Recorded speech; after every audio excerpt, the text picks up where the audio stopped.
So good afternoon and welcome to today's Uplift with Vision. I'm Reverend Jeanne and I'm very happy to be able to meet with you today and to guide you in today's uplift. This is a wonderful chance for us to just come together heart to heart through the wonders of technology. But we begin in prayer. So just join me in knowing, just being in the gratitude for this moment, for this opportunity to find a respite in the busyness of the day. So join together to remember that God is right here. God is all there is. And we are one with God, that we are traveling the path of goodness and love together, guided, guarded, protected. For there is only this one life, this one divine life, living us, breathing us, being us. And so as we come together, I just again say thank you. Just heart filled with gratitude for this time, for this place. Simply allowing you to be, and so it is. So here we are, a new year, a new president, a new administration.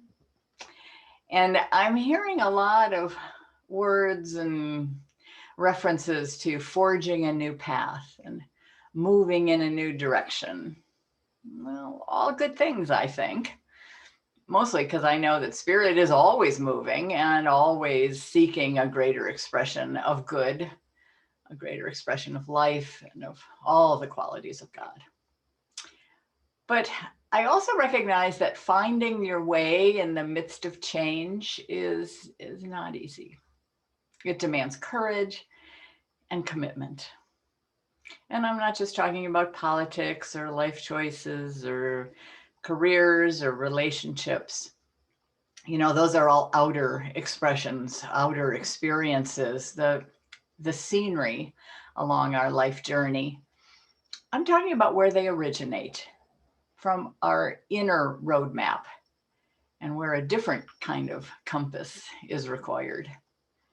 Right? It's the spiritual journey that we're all on. And that's what I'd like to talk to you about today. Finding our way within. So where do we start? Well, every journey begins with a desire, a goal, an ideal destination. And, you know, the target of our spiritual journey is often unclear, especially when we set out. But the desire wells up nonetheless. Carolyn Mace, in her book, Entering the Castle, talks about how we start life directed by our egos and survival questions like, you know, what's mine and how much can I have and how can I feel more safe? But eventually we say, you know, there has to be more than this. She says this: then an inner earthquake begins to split the landscape of your life. You find yourself at a crossroads where the voice of the soul pushes you to choose a new road that will take you to your real, authentic purpose. Right? Oh, I love that. Ernest Holmes explained it as something mystical inside of us. He called it a mystical essence that has pre-programmed our emotional and spiritual development all along throughout our lives. It's what we refer to as the call to a greater expression of ourselves. Right? And, you know, even the field of psychology has recognized this inner call. I found it fascinating to learn that Carl Jung considered it a common element among his patients who were in the second half of their life.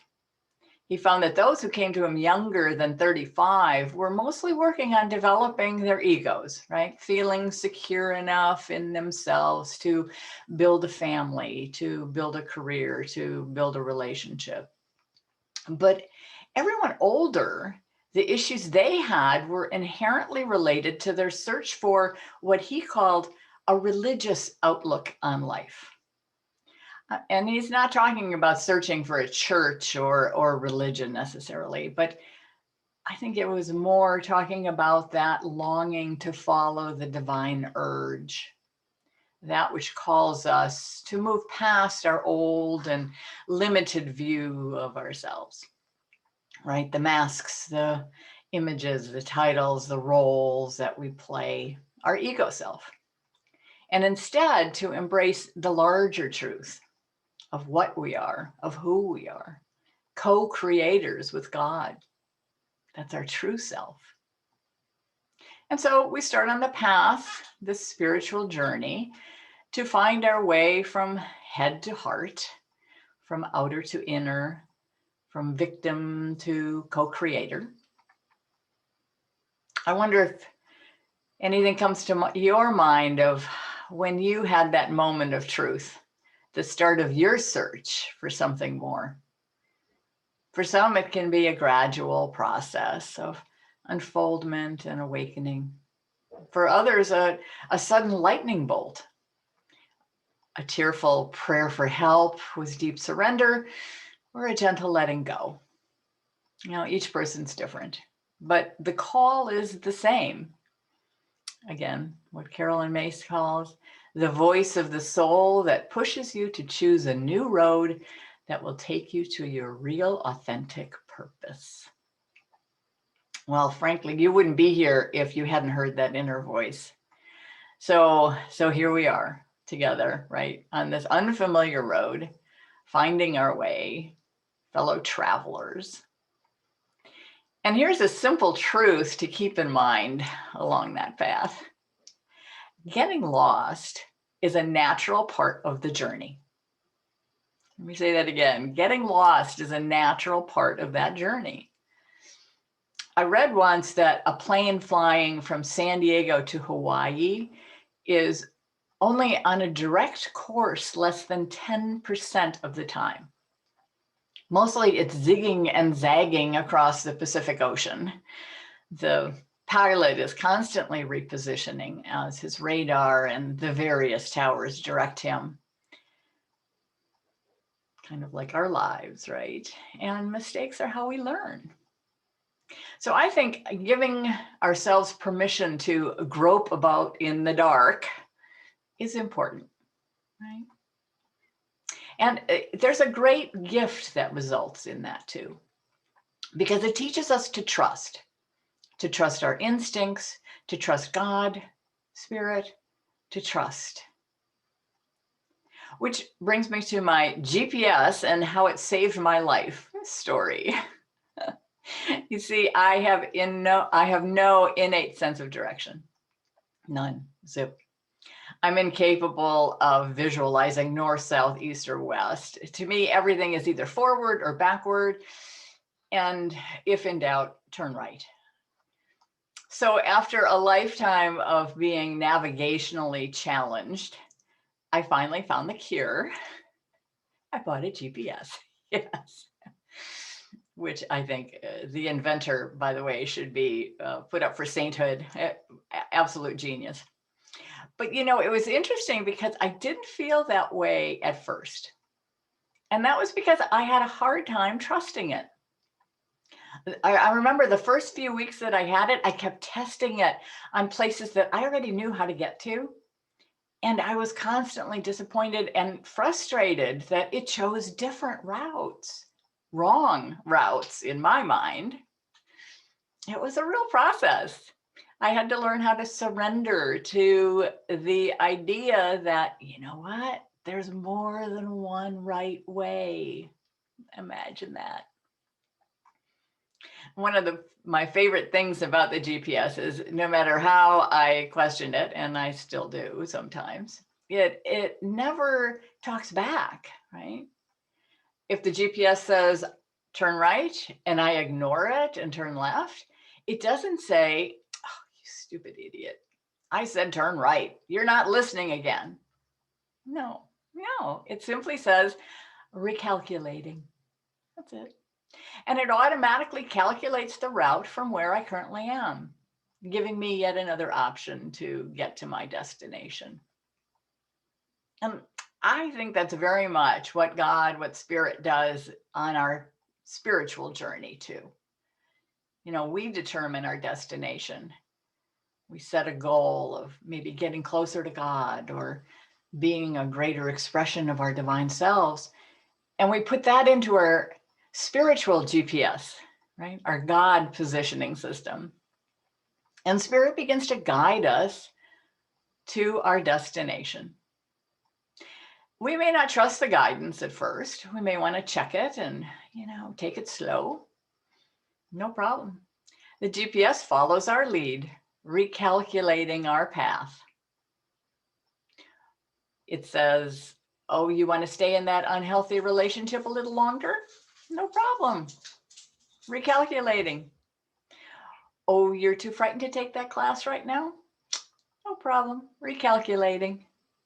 Gently and patiently it guides us, always giving us that new option, directing us to a new path to get to our destination. Our soul is our spiritual compass. Ernest Holmes put it this way in Thoughts Are Things. He said, since there is one spirit and the spirit is in you and in everything, then everywhere you go, you will meet the spirit. You'll meet the spirit in people, in places, and in things. This one spirit will manifest in and through all, including yourself, automatically adjusts parts to the whole. Therefore, you may accept with positive certainty that the spirit within you does go before you and prepares your way. Spirit goes before us and prepares our way. That's spiritual GPS right there. Teresa Avila described it as feeling that God is on the journey too. I love that. I love that idea that God's journeying with us. I heard a story about a group of Marines who were being tested on their ability to find their way out of the wilderness. And the Marine sergeant asked, what's the first and most important information on any map? And some said, well, knowing which way is north. Others said, knowing the keys so they could translate the distances and the symbols on the map. But the sergeant corrected them and said, no, the first and most important thing to know on any map is, where are you on it? Where are you on it? That's just a critical question. Where are you on the map? As a hospice chaplain, I'm honored to support people at the end of their life journey. Sometimes, and really, that's something that there is no real map for. But time and again, I see my patients finding a deep peace and comfort by recognizing and acknowledging the contributions that they've made in their lives. So it's not what they've gained, like money or objects or status, but what they gave, their actions, their choices, the decisions that helped others, that made a difference in others' lives, their contributions of love and wisdom and kindness. That's what brings peace at the end of life. Ralph Waldo Emerson reminds us that every step of our journey is sacred and should be appreciated. He put it this way: to finish the moment, to find the journey's end in every step of the road, to live the greatest number of good hours is wisdom, right? To live the greatest number of hours is wisdom. May we all be that wise. So I would suggest that we're not so much finding our way along our spiritual journey as following our heart along the path. We have that inner guidance system that constantly calls us forward and then prepares the road before us. And so our job is really just to keep the channel of communication with the divine as clear as possible. And of course, we do this through our spiritual practice of prayer and meditation. And then we trust our spiritual compass, our God positioning system to guide us along the path. So I'd like to end with a spiritual mind treatment by Ernest Holmes from his book, Thoughts Are Things. It's titled Guidance. And I think it's a wonderful reminder as we travel along this spiritual journey of ours. So I just invite you to close your eyes and let these words settle into your heart. I know that the spirit within me goes before me, making perfect, plain, straight, easy, and happy the pathway of my experience. There is nothing in me that can obstruct the divine circuits of life, of wholeness and perfection.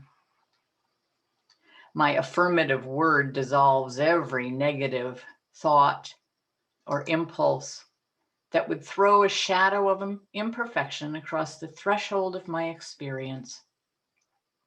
I identify myself only with the living spirit, within all the power, all the presence, and all life there is. I lift my cup of acceptance, knowing that the divine outpouring will fill it to the brim. And so it is. Amen. Filled to the brim, right? With peace and love as we walk with joy and confidence along our spiritual path. So again, thank you for joining me today. And don't forget to tune in tomorrow for another Uplift with Vision. Have a wonderful rest of your day. Namaste.